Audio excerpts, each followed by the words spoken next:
말씀 신약성경 사도행전 16장 11절부터 15절까지 여러분들에게 읽어드리도록 하겠습니다. 우리가 드로아에서 배로 떠나 사모드라게로 직행하여 이튿날 네아폴리로 가고 거기서 빌립보에 이르니 이는 마게도냐 지방의 첫 성이요 또 로마의 식민지라.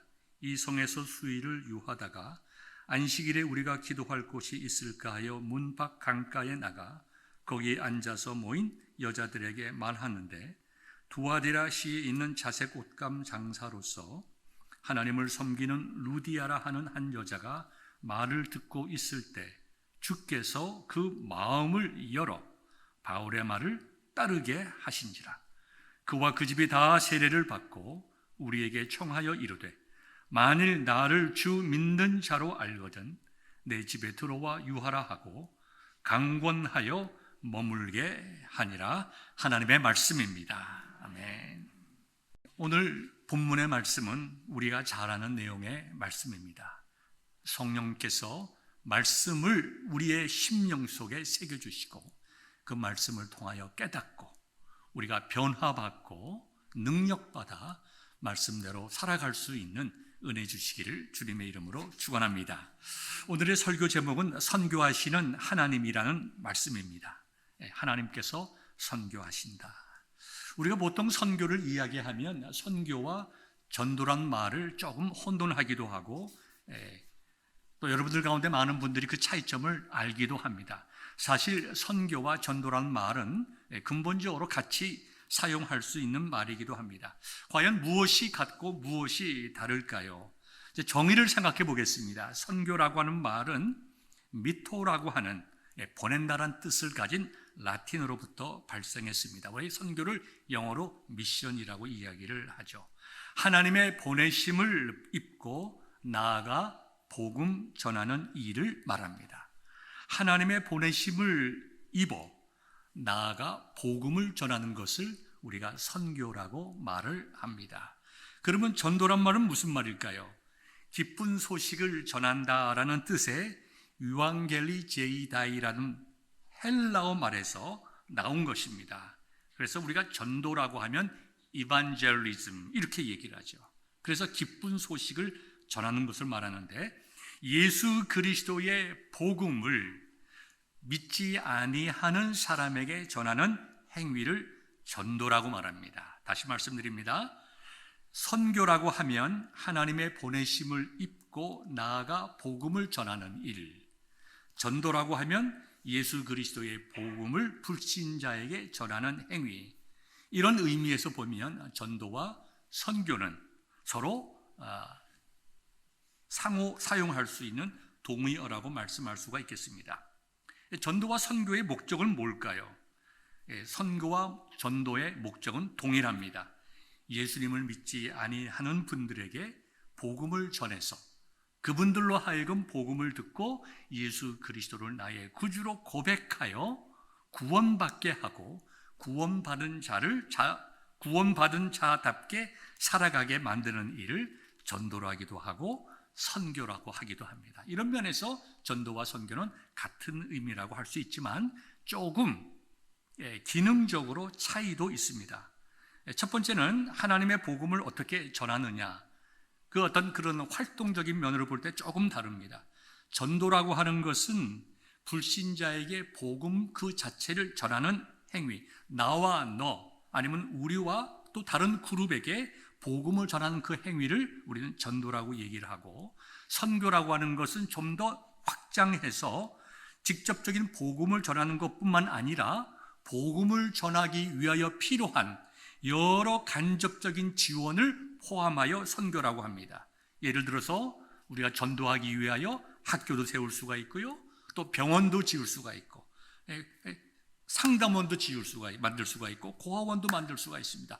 이렇게 여러 가지 간접적인 자원을 이용하여 특별히 제3세계 외국에 나가서 복음을 전하는, 즉 전도하는 그러한 일을 우리가 선교라고 말할 수가 있겠습니다. 지역적으로도 구분이 되죠.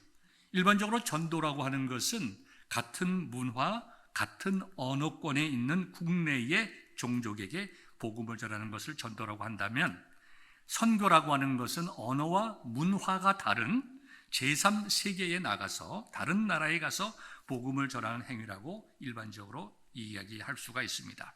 이 선교도요, 몇 가지 종류가 있습니다. 일반적으로 M1, M2, M3라는 용어를 사용합니다.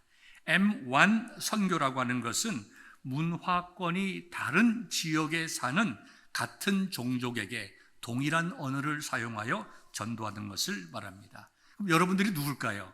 우리는 M1 선교사입니다. 그러니까 우리는 전도하지만 사실 이것은 M1 선교라고 얘기할 수가 있는 것이죠. M2 선교는 언어는 다르지만 비슷한 문화권에서 선교하는 것을 말합니다. 예를 들어서 우리 한국 사람이니까 베트남이라든가 캄보디아라든가 이렇게 아시아 문화권에 나가서 선교하는 것을 우리는 M2 선교라고 얘기를 합니다. M3 선교라고 하는 것은 언어도 다르고 문화도 다른 나라에 가서 복음을 전하는 것을 M3 선교라고 합니다. 저희 교회는 센트럴 아메리카의 니카라구아를 우리가 집중적으로 선교하고 있죠. 어떤 선교일까요? M3 선교입니다. 우리는 같은 종족으로 전도라고 이야기하지만 우리는 미국 땅에 사는 동포이기 때문에 우리가 전도하는 것은 M2 선교이고 니카라구아에 관한 선교는 우리 특별히 M3 선교라고 이렇게 말합니다. 그러므로 저와 여러분들은 다 선교사입니다. 복음을 전한다면 선교사입니다. 우리가 예수 그리스도의 십자가의 은혜를 선포하고 많은 사람들을 주 예수 그리스도께로 인도하는 우리들은 다 전도자여 특별히 우리는 선교사입니다. 여러분, 최초의 선교사가 누구인지 아십니까? 최초의 선교사는 바로 하나님이십니다. 하나님께서는 문화가 다르고 언어가 다른 이 땅에 선교사로 오셨습니다. 그러므로 최초의 선교사이자 최초의 M3 선교사는 하나님 자신입니다. 하나님께서는 문화가 다르고 언어가 다르고 모든 것이 다른 특별히 하늘의 영광 속에 계시다가 죄악으로 가득한 이 땅, 거룩하신 하나님께서 견딜 수 없이 고통스러울 수밖에 없는 이 땅에 좋은 소식 복음을 가지고 오신 선교사였습니다. 하나님께서 몸소 인간이 되셨다라고 하는 것은 참 우리가 완전하게 이해할 수 없는 신비의 말씀입니다. 그러나 우리가 조금 이해를 돕기 위해서 제가 예를 하나 들어보겠습니다. 어떤 사람이 땅을 샀습니다. 거기에 집을 짓기를 원합니다. 그래서 미리 그 땅에 가보고 내가 여기서 이제 어떻게 집을 지을 것인가 생각하고 있던 중에 수많은 개미들이 이렇게 개미집을 이렇게 바깥에 흙을 쌓아놓은 걸 보았습니다. 아니 내가 다음 주가 되면 여기 포크레인이 와서 땅을 다 팔 테인데 이 개미들이 이게 툭 쳐보니까 뭐 수십만 마리의 개미들이 바글바글 하면서 거기 있어요. 야, 이거 포크레인 한번 끌어내고 비가 오면 다 이거 죽을 텐데 이 개미들을 어떻게 할까 한번 상상을 해봅니다. 해서 이 사람이 개미에게 언어로 가서 개미를 살리기 위해서 할 수 있는 방법이 뭐가 있겠어요? 개미가 되는 거예요. 개미가 되어서 그들 속으로 들어갑니다. 그래서 이 사람이 상상을 하는 겁니다. 인간의 모든 능력을 다 가지고 있어요. 인간의 지, 정, 의, 힘 모든 걸 다 가지고 있으면서 개미로 동일한 개미가 되어서 그들 속에 갔습니다. 그랬더니 그 개미들이 어디서 못 보던 개미가 한 마리 굴러왔다고 구박을 하기 시작합니다. 당신들 이렇게 하면 다음 주면 좀 있으면 다 죽어. 에이, 무슨 소리 하고 있는 거야? 응? 우리에게는 여왕 개미도 있고 우리에도 조직도 있고 우리는 이 모든 것을 할 수 있어. 쓸데없는 말 하지 마. 완전한 인간이고 완전한 개미인 그 개미에게 다른 개미들이 욕하고 비난하고 돌 던지고 때리고 상처 주고 그들이 가지고 있는 무기를 가지고 찔러서 때려 죽이고 말았습니다. 개미로서는 죽었지만 그 개미와 함께 있던 그 인간을 죽일 수가 없죠. 자, 여러분, 이것이 하나님께서 우리를 위하여 이 땅에 오셔서, 선교사로 이 땅에 오셔서 우리를 위하여 생명 주셨다는 것을 이해하는 데에 여러분들에게 조금이나마 도움이 됐으면 좋겠습니다. 예수님께서는 이 땅에 복음을 위하여 이 땅에 오시고 우리를 위하여 우리의 모든 죄를 십자가에서 용서하여 주시는 대속의 죽음을 죽으시고 나서 부활하시고 지금도 그 낮고 천한 모습의 인간의 모습으로 존재하고 계신다고 하는 것이 놀랍지 않습니까? 완전한 하나님, 또 완전한 인간, 그 인간은 변화된 인간의 모습으로 지금 마지막 우리를 천국으로 인도하시기 위하여 하나님의 때를 기다리고 있다는 것입니다. 얼마나 놀라운 신비로운 일이고 놀라운 비밀인지 모릅니다. 이와 같이 우리 주님께서는 이 땅에, 하나님께서는 이 땅에 선교사로 오셨는데 그 선교사를 우리가 누구라고 말씀합니까? 예수님이라고 말씀하는 겁니다. 여러분, 최초의 선교사가 우리 하나님이시라고 하는 것을 꼭 기억할 수 있기를 바랍니다. 하나님께서는 이 땅에 오셔서 어떻게 선교를 하셨습니까? 예수님께서 이 땅에 우리의 인간의 모습으로 오셔서 우리에게 선교라고 하는 것이 무엇인지 몸소 보여주시고 선교의 목적이 어디에 있는지 말씀으로 가르쳐 주시고 어떻게 선교하고 또 하나님의 자녀가 되게 된 구원받은 자로서 어떻게 살아가야 하는지 그 모든 것을 말씀해 주신 후에 저와 여러분들에게 위대한 사명을 내어주셨죠. 그것이 저와 여러분들이 잘 아는 마태복음 28장에 있는 말씀 아닙니까? 마태복음 28장 19절과 20절에 보면 너희는 그랬습니다.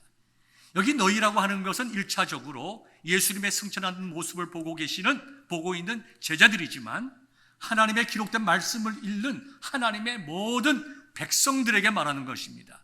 너희는 지금 누굽니까? 이 시간 저와 여러분들에게 말씀을 하고 있는 것이죠. 가서 그랬습니다. 선교는 가는 것입니다. 그렇죠? 하나님께서 이 땅에 오신 것처럼 우리도 가야 합니다. 가서 누구에게요? 대상이 누굽니까? 모든 민족에게. 우리와 동일한 민족이든지 전도를 말하는 것이죠. 우리와 문화가 다르든지 언어가 다른 열방의 모든 종족들에게 가라고 말씀하십니다. 가서 어떤 목적이죠? 제자 삼으라고 그랬어요. 제자를 삼으라. 제자 삼으라. 제자 삼으라고 하는 말씀은 예수 그리스도를 믿고 신앙을 고백한 구원받은 하나님의 자녀로 만들라는 것입니다. 그 하나님의 예수 그리스도를 믿고 하나님의 자녀가 된 자들이 그들이 교회 앞에 그들의 신앙을 고백하고 세례를 받을 수 있게 하라고 그랬어요. 그래서 모든 민족을 제자로 삼아 아버지와 아들과 성령의 이름으로 세례를 주라. 이것이 저와 여러분들이 해야 할 전도와 선교의 일차적인 목적이죠. 근데 그것으로만 끝나는 것이 아니죠. 그 다음에 무엇입니까? 내가 너에게 분부한 모든 것을 가르쳐 지키게 하라. 거듭난 자, 예수 그리스도의 십자가의 복음을 듣고 예수님을 믿어 구원받은 자, 하나님의 자녀들이 그것으로만 그치는 것이 아니라 그들이 하나님의 자녀답게 구원받은 그리스도의 제자답게 예수님께서 모범을 보여주신 그 모든 모범과 가르침을 그들에게 전수해서 그들 역시 그리스도의 모습으로 닮아가도록 하라. 이것이 우리를 향하신 예수님의 정말 위대한 사명이지만 동시에 이것을 통하여 선교가 무엇인지 전도가 무엇인지 예수님께서 우리에게 명확하게 말씀을 해 주시는 것입니다. 이것뿐만이 아닙니다. 선교라고 하는 것, 복음이라고 하는 것, 사람을 구원한다고 하는 것은 우리 힘으로 할 수 있는 일이 아닙니다. 우리는 도구로서 쓰임 받을 뿐입니다. 예수님이 뭐라고 말씀하셨어요? 마태복음 28장 맨 마지막 절, 맨 마지막 부분에 볼지어다. 좀 주목하는 거예요. 주목. 여기 봐라. 내가 세상 끝날까지 너희와 함께 있으리라. 너희가 선교할 수 있다고 너무 자부하지 말아라. 너희가 할 수 없다고 낭망하지 말아라. 사람을 구원하는 일은 사람이 하는 것이 아니라 내가 하는 일이다. 우리 인간의 영혼의 구원이 사람의 힘으로 됩니까? 아니죠. 하나님께서 하시는 일입니다. 그런데 하나님은 놀랍게도 그 위대한 일에, 그 영광스러운 일에 우리가 필요해서가 아니라 우리로 하여금 그 놀랍고 영광되는 그 기쁨과 그 특권에 우리를 초대하십니다. 초대하셔서 하나님께서 함께하여 주심으로 생명 구하는 일, 하나님의 백성 삼는 일, 제자 만드는 일, 하나님께 영광 돌리는 일을 하시게 한다는 것입니다. 이와 같은 아름다운 이야기가 오늘 본문에 나와 있습니다. 사도 바울과 바로 루디아의 만남이고 동역을 말하는 것입니다. 사도 바울은 원래 아시아에서 선교하기를 원했습니다. 그러나 성령께서 아시아로 선교하는 것을 막으시고 유럽을 향하여 나아가게 하셨습니다. 여기에 사도 바울은 순종하여 이제 마게도니아 사람이 환상 속에 와서 우리를 도우라고 하시는 그 말을, 그 꿈을 하나님의 계시의 말씀으로 듣고 그가 이제 마게도니아 가서 복음을 전하게 되었습니다. 마게도니아 지방이라고 하는 것은 지금의 그리스의 북쪽을 말합니다. 그 마게도니아 지방으로 가게 될 때에 그 지역의 첫 번째 성이 바로 이 빌립보였습니다.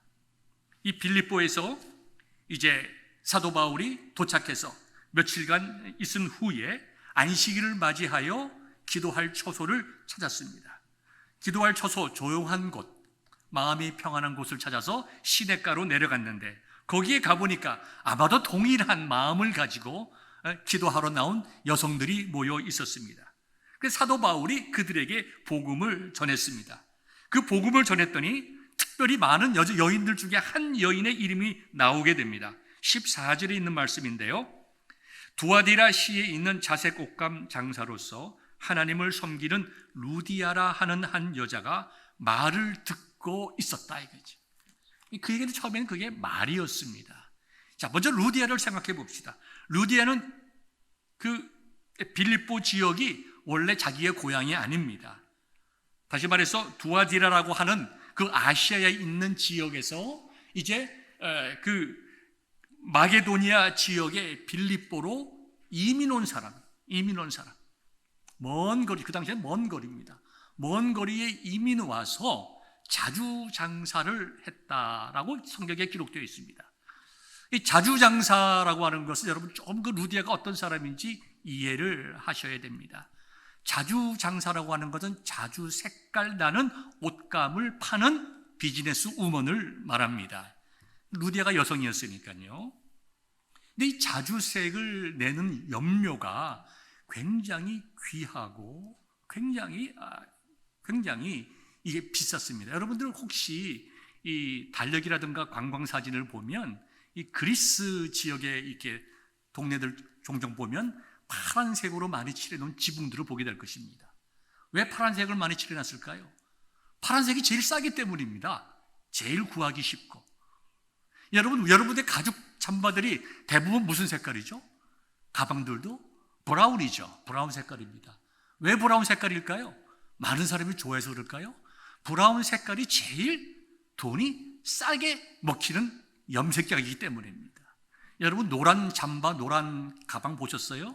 쉽지 않습니다. 노란색은 만들기가 아주 어려워요. 염료가 비쌉니다. 마찬가지예요. 그 당시에도 이 자주색을 내는 염료가 굉장히 비쌌습니다. 이 바다고동이라고 하는 지중해 그 지역에서 사는 고동인데요. 요 50cm, 이게 얼마나 할까요? 아마 한 요만하겠죠? 요만한 천을 자주색으로 물감을 들이는데 이 지중해에서만 나는 그 바다고동에 10,000마리가 필요한 거예요. 고동 소라 알죠? 작은 소라. 그걸 일일이 끝부분을 따서 거기서 조금 나오는 염료들을 모아서 자주색 옷감을 만들었습니다. 그러니 비쌀 수밖에 없죠. 비싸니까 그것이 하나의 사치품처럼 쓰게 되고 부와 권위를 상징하게 되고 당연히 부자들이나 권세 있는 자들이 입게 되었다는 것입니다. 그러니까 루디아는 그 지역의 명품점의 주인이었다. 명품점의 주인이다 보니까 부도 있었고, 그 다음에 명품점의 주인이다 보니까 그 지역의 유력한 사람들과도 좋은 관계를 가지고 있었을 것입니다. 하나님께서는 바울이 그 지역에 가기 전에 루디아를 준비해 놓으시고, 루디아는 하나님을 믿는 유대인이었는데 처음에는 예수님을 증거하니까 루디아가 그걸 말로 들었다는 거예요. 저게 무슨 말 하는구나, 저 사람이 예수라는 사람에 대해서 설명하는구나, 말로 듣다가 본문에 뭐라고 나와 있습니까? 주께서, 우리 주님께서 루디아의 마음을 열었다고 했어요. 루디아가 마음을 여는 것이 아니라 주님께서 루디아의 마음을 열어서 사도 바울의 전하는 복음을 듣고 믿게 하셨다는 얘기죠. 하나님께서 선교하실 때에 이와 같이 준비된 사람들, 믿음의 사람들, 마음의 문이 열릴 때에 아멘으로 화답할 수 있는 그런 분들을 통하여 선교를 하셨다고 하는 것을 우리가 알 수 있습니다.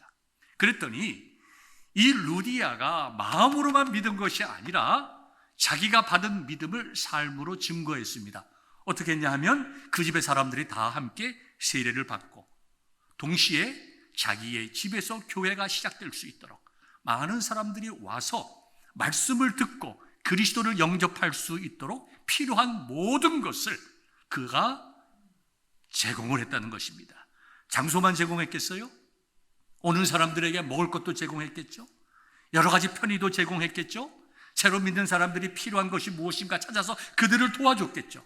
어려운 일이 있는 사람들은 그의 여러 가지 인적인 네트워크를 이용해서 그 지역의 유력한 사람들을 도움을 받아서 어렵고 힘든 사람들의 문제점을 해결해 주었겠죠. 사도 바울이 복음을 전할 때에 필요한 그 모든 것들을 이 루디아라고 한 헌신된 여인이 섬김을 통하여 하나님의 일을 함께 동역하며 해나갈 수 있었다고 하는 것은 이 시대를 살아가는 우리들에게 주시는 메시지가 분명히 있다는 것입니다. 어쩌면 루디아가 바울을 만나지 않았다면, 우리 주님께서 그녀의 마음을 열어주지 않으셨다면 루디아는 여전히 인간적으로 행복하게 살고 부유하게 살고 그 다음에 잘 누리며 살았을 것입니다. 주님께서 그의 마음을 열자 그는 그가 가지고 있던 모든 것들, 그의 시간, 그의 물질, 그의 가진 그 모든 것들이 정말 하나님께서 기뻐하시는 의미 있는 것으로 바뀌는 것이죠. 돈이 아니라 예물로 바뀌는 것이고, 나의 시간이 아니라 하나님의 시간으로 바뀌는 것이고, 나의 그 명예와 나의 욕심과 나의 즐거움이 아니라 하나님의 영광과 하나님의 선한 일로 자신의 모든 인생이 바뀌는 선교에 동참하는 귀한 선교사가 될 수 있었다는 것을 우리가 기억하여야 할 것입니다. 얼마나 아름다운 일인지. 사랑하는 성도 여러분, 여러분들도 다 우리가 자주장사는 아닐지라도, 우리가 많은 것을 가지고 있지는 않을지라도 우리가 다 이와 같이 바울과 루디아가 협력하여 하나님의 복음을 전한 것과 같이 협력하여 주님의 복음을 전하는 귀한 성도 될 수 있기를 주님의 이름으로 축원합니다. 이것이 하나님의 방법이에요. 바울이 복음을 전할 때에 수많은 어려움이 있었지만 여러 사람들 만나서 위로받게 하시고 도움을 받게 하시고 힘을 얻게 하셔서 사도 바울로 하여금 그의 사명을 끝까지 감당케 하셨다는 것입니다. 저와 여러분들이 잘 아는 말씀이 로마서 8장 28절 아닙니까? 너희가 알거니와 우리의 경험을 통해서 이미 성령님께서 우리로 하여금 깨닫게 하신 것처럼 하나님을 사랑하는 자, 즉 저와 여러분들이죠. 하나님께서 뜻이 계셔서 저와 여러분을 부르신 것처럼 하나님의 사랑 속에 있는 우리들은 서로가 우리가 가지고 있는 그 모든 것들을 사용하여 하나님의 뜻을 이루어 나간다. 우리가 전도하고 선교하는 것도 동일한 원리이죠. 어떤 사람들은 직접 선교전 현장에 나가서 선교를 합니다. 어떤 사람들은 후방에서 기도로 섬깁니다. 어떤 사람들은 거기다 병원을 짓습니다. 어떤 사람들은 학교를 세웁니다. 어떤 사람들은 적은 것이지만 기도하면서 그의 물질을 선교를 향하여 드리는 것. 이 모든 것들을 이용하여 우리 자신을 변화시키시고 우리의 교회를 변화시키시고 세상을 변화시키는 것이 하나님께서 선교하시는 것입니다. 사랑하는 성도 여러분, 우리 작은 교회가 무슨 일을 할 수 있을까? 절대로 그렇지 않습니다. 우리는 이미 많은 일들을 해오고 있고 우리는 정말 하나님께서 주시는 사역의 열매를 많이 경험을 하고 있습니다. 우리는 여러 가지 일을 할 수도 있지만 특별히 복음 전하는 일에 집중하여 우리가 생명을 구하여야 합니다. 아주 오래전의 일이지만 1980년도에 세계적인 파이프 오르가니스트인 장피에르 레게라고 하는 분이 세종문화회관에서 연주를 한 적이 있습니다. 이분은 노틀담 성당의 전속 파이프 오르가니스트로서 그 당시 1980년 당시 20년 이상을 섬겼던 사람입니다. 자타가 공인하는 세계 최고의 파이프 오르간 연주자입니다. 근데 여러분 놀라지 마십시오. 파이프를 한번 보신 적이 있습니까? 얼마나 많은 그 키가 있어요. 뭐 수백 개가 있을 것 같아요. 밑에 밟는 그 스텝도 얼마나 많이 있습니까? 그 모든 키와 스텝을 이용해서 파이프 오르간을 연주하는 것은 보통 사람 같은 경우는 소리도 못 내죠. 우리가 피아노 같은 경우는 손가락을 누를 수 있지만 그거는 키와 페달이 많아서 스텝이 많아서 우리가 어떻게 사용하는지 아마 키지도 못할 겁니다. 그 참 놀라운 파이프 오르간을 전 세계에서 제일 잘하는 그분이 이 장피에르 레게라는 사람의 특징이 있는데요. 그 특징은 그가 시각장애인이라는 것입니다. 시각장애인. 악보도 볼 수 없습니다. 그 많은 키를 어디에 있는지 보이지 않죠. 그 많은 발밑에는 페달, 그 어떻게 그 연주를 할 수 있을까? 그래서 세종문화회관 연주가 끝난 다음에 한 기자가 물었습니다. 어떻게 앞을 보지 못하시는데 이와 같이 놀라운 연주를 할 수 있습니까? 근데 그분이 이런 말을 하셨다는 것을 제가 글을 통해서 읽어봤는데, 선생님, 저는 잘하는 게 이것밖에 없습니다. 참 우리에게 시사하는 바가 큽니다. 내가 잘하는 것은 이것밖에 없습니다. 여러분들에게 질문하고 싶어요. 여러분들이 제일 잘하는 게 뭘까요? 여러분들이 제일 잘하는 것이 무엇이 있습니까? 아마 다 모든 사람들이 다 하나씩은 가지고 있을 거예요.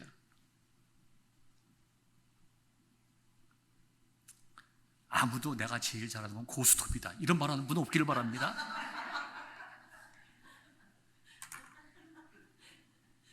너무 재밌어들 하시잖아요. 우리 교회 얘기하는 것이 아니라 정말 저와 여러분들이 제일 잘하는 게 복음 전하는 일이 됐으면 좋겠어요. 우리가 많은 것을 가지고 있든지 없든지 우리가 제일 잘하고 후회 없이 내가 정말 좋아하는 것, 내가 정말 이거 정말 마음껏 하고 주님 앞에 간다, 그것이 사람의 생명을 살리는 일이 된다고 하면 저와 여러분들이 바울이요, 저와 여러분들이 다 루디아가 되는 것입니다. 저희들은 11년 전에 니카라구아에서 월드비전 신학교를 우리가 개교를 했습니다. 월드비전 신학교는 과테말라에 본부를 두고 있는 인터넷 온라인 신학교입니다. 그래서 중남미 어려운 곳에 이렇게 위성을 통해서 DC를 통해서 이렇게 전파를 쏘서 하기도 하고, 대부분의 중남미 지역이 가난하니까 그렇게 하지 못하고 다 DVD를 구워서 그것으로 이제 강의를 합니다. 한국의 온누리교회가 많은 몇십만 불의 돈을 이렇게 헌금을 하고 CTS 기독교 방송에서 그것을 제작해서 4년 동안의 정규 신학 과정들이 다 거기에 거의 한 70%는 현지 스페니시 목사님과 신학자들이 강의를 녹화를 했고 또 일정 부분은 한국 목사님들이 강의를 하시고 밑에 자막으로 스페니쉬가 나오게 됩니다. 우리도 그 사역에 동참을 하게 되었죠. 그래서 우리가 처음으로 교회를 개척한 콘셉션 지역의 콘셉션 베델교회 어느 날 과테말라를 들려서 그 이야기를 듣고 갔더니 60여 명의 목사님들이 저를 기다리고 있어요. 우리가 목사님 이 콘셉션 베델교회와 같이 사역을 하고 싶습니다. 여러분들, 제가 지금 과테말라에서 오는 길인데 과테말라에서 월드비전 신학교라고 하는 것이 있습니다. 저도 해본 적은 없지만 여러분들에게 이것을 하면 어떻겠습니까? 거기 있는 분들이 얼마나 감사하는지. 그래서 월드비전 신학교 콘셉션 분교가 시작이 된 것입니다. 니카라구아는 목사님들의 거의 대부분 50대 이상의 목사님들 거의 대부분이 전혀 교육을 받지 못한 분들입니다. 신학교육을. 어느 날 교회에서 성도님들이, 나이 많은 성도님들이 호세 자네 목사가 됐으면 좋겠네. 그럴까요? 그럼 제가 목사하겠습니다. 그럼 그다음부터 목사예요. 그리고 그분의 아내든 남편은 당연히 목사입니다. 그러니까 한 사람이 목사가 되면 buy one get one free가 되는 거예요. 마음은 뜨겁고 우리가 그분들을 무시하면 안 됩니다. 신학교육을 받지 않았다고 해서 목사가 아닌가요? 소명감을 가지고 전도하면 그것이 가장 중요한 것이죠. 그렇지만 그들도 목회를 하면서 한계를 느낍니다. 저도 이제 목회를 해보니까 배운 만큼 목회하고 설교하고 가르칠 수가 있어요. 그분들이 말씀을 배우고 그 다음에 조직적으로 교육받기를 원해서 우리가 콘셉션 지역의 콘셉션 캠퍼스를 통해서 6년 동안 60명의 졸업생을 방문한 걸 아시죠? 에스텔리 캠퍼스를 통해서 40명 시작했지만 약 10명 지난 8월 달에 졸업했습니다. 이 코로나를 지나면서 많은 분들이 다 떨어져 나갔습니다. 그 다음에 로마디 비엔토는 지금 지난 8월 달에 2년째 12명이 졸업을 했습니다. 지난번에 8월 달에 갔다 온 데 말씀을 드린 대로 너무 감동을 받은 것이 졸업식을 하니까 접시에 옥수수가 12개가 있어요. 이게 뭔가 했더니 올해 첫 수학, 그 옥수수를 한 사람이, 한 학생이 하나씩 가지고 와서 하나님께 드린 거예요. 참 얼마나 감사한지, 그 시골 촌에서 얼마나 감사한지. 제가 이제 이번 주 화요일 날 떠나서 이제 선교사님을 한 분을 이제 아틀란타에서 만나고 화요일 날, 그 다음에 수요일 날 새벽에 이제 니카라구아를 다시 갑니다. 그분들이 오늘 아침에 저한테 연락이 왔어요. 오시면 우리가 지난 2년 동안 이 월드비전 신학교를 통해서 배움으로 인해서 우리가 어떻게 변화됐는지, 나 자신과 우리 목회와 교회가 어떻게 달라졌는지 간증하고 싶다는 거예요. 그리고 우리는 이번 주 금요일, 이번 주 목요일 금요일, 다음 주 화요일 3번에 걸쳐서 이미 있는 로마디 비엔토 캠퍼스를 학생들을 격려하고 2군데 신학교를 개교를 하죠. 첫 번째 신학교는 마카론 리바스라고 하는 학교입니다. 그래서 보내주시기 바랍니다. 이건 지난 이제 8월 달에 우리 황 목사님하고 갔을 때 여기 이제 신학 공부를 하겠다고 모인 사람들의 모습입니다. 이 나이 많으신 목사님 그 교회에서 모이는데 뭐라고 말씀하시냐면 아주 정말 울부짖듯이 말씀하는 거예요. 젊은 사람들에게, 이분들에게. 여러분, 우리에게 이렇게 배움의 기회가 있는데 이 배움의 기회를 놓치지 마십시오. 이렇게 좋은 기회가 있는데 이 배움의 기회를 놓치지 마십시오. 19명이 학생들과 함께 이번에 마카론 리바스 캠퍼스를 우리가 개척을 해서 4년간 이분들을 섬기게 됩니다. 이분들이 한 달에 10불씩을 냅니다. 그 외의 모든 경비들은 우리 교회가 여러분의 헌금으로 이렇게 드려지는 것이죠. 지난번에 가서 선물로 드린 것이 바로 이 조직신학이라는 책이죠. 이거 한 권에 이거 5파운드입니다. 이걸 다 한 권씩 선물했습니다. 그 다음에 또 다른 캠퍼스에는 이게 저 신학교 성경 주석을 이렇게 그들에게 드렸고 또 다른 책, 이거 성경 사전입니다. 다 이게 5파운드가 넘는 책들이에요. 이걸 그분들에게 드렸는데 우리가 이 책이 50권 필요하다고 얘기를 하면 여러분들이 200권 살 수 있는 헌금을 해주셨어요. 지금까지 11년 동안 신학교 학생들을 양육하고 가르치는 일에 여러분들이 그만큼 헌신을 해 주셨습니다. 우리가 로마서 10장 9절과 15절의 말씀을 보면 이렇게 기록되어 있어요. 내가 만일 내 입으로 예수를 주로 시인하며 또 하나님께서 그를 죽은 자 가운데서 살리신 것을 내 마음에 믿으면 구원을 받으리라. 사람이 마음으로 믿어 의에 이르고 입으로 시인하여 구원에 이르느니라. 성경에 이르되 누구든지 그를 믿는 자는 부끄러움을 당하지 아니하리라 하니 유대인이나 헬라인이나 차별이 없습니다. 한 분이신 주께서 모든 사람의 주가 되사 그를 부르는 모든 사람에게 부요하시도다. 누구든지 주의 이름을 부르는 자는 구원을 받으리라. 그런즉 그들이 믿지 아니하는 이를 어찌 부르리요? 듣지도 못한 이를 어찌 믿으리요? 전파하는 자가 없이 어찌 들으리요? 보내심을 받지 아니하면 어찌 전파하리요? 기록된 바 아름답도다 좋은 소식을 전하는 자들의 발이여 함과 같으니라. 믿음은 들으면서 난다고 했습니다. 가서 전하는 자가 있어야 들을 수 있고, 들을 때에 우리 주님께서 루디아의 마음을 열듯이 그들의 마음을 열어주셔야 그들이 듣는 것입니다. 믿고 신앙을 고백하는 것입니다. 그렇다면 여러분들이 루디아 아닙니까? 여러분들이 루디아예요. 우리와 함께 동역하는 김양자 월드비전 신학교 니카라구아 학장이 바울이라면 여러분들이 루디아예요. 지금까지 뜨거운 마음으로 거의 100여 명의 신학생들을 배출해 나가고 거기에 교회를 세우고 그들을 섬기고 기도하면서 지금까지 11년 동안 섬겨왔고 이제 이번 주에 두 학교가 개교가 되면 새 캠퍼스를 우리가 섬기게 되는데요. 이 또 하나의 캠퍼스인 엘 아비 호날은 제가 아직까지 가보질 못했습니다. 사진 보겠습니다. 제가 직접 가보지 못했지만 시간이 없어서 우리와 함께 동역하는 호세가 이 엘 아비 호날이라는 지역의 목사님들을 이렇게 부른 거죠. 이 교회를 보시면 그래도 참 교회가 잘 갖춰져 있습니다. 이 지붕도 있어서 지붕도 있고 바닥이 콘크리트고 의자가 많지 않은지 이렇게 의자를 만들어 놨습니다. 이분들이 말씀을 배우기를 원해요.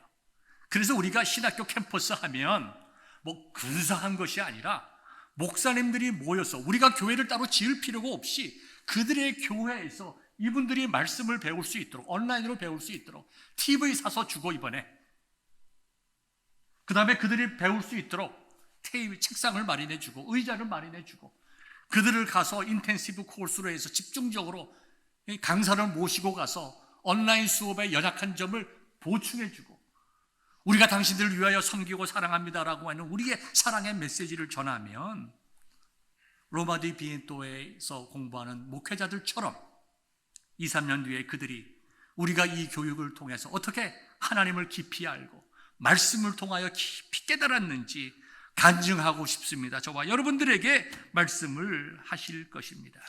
사랑하는 성도 여러분, 우리는 작은 교회입니다. 외적으로 작습니다. 몇백 명 모이는 교회도 아닙니다.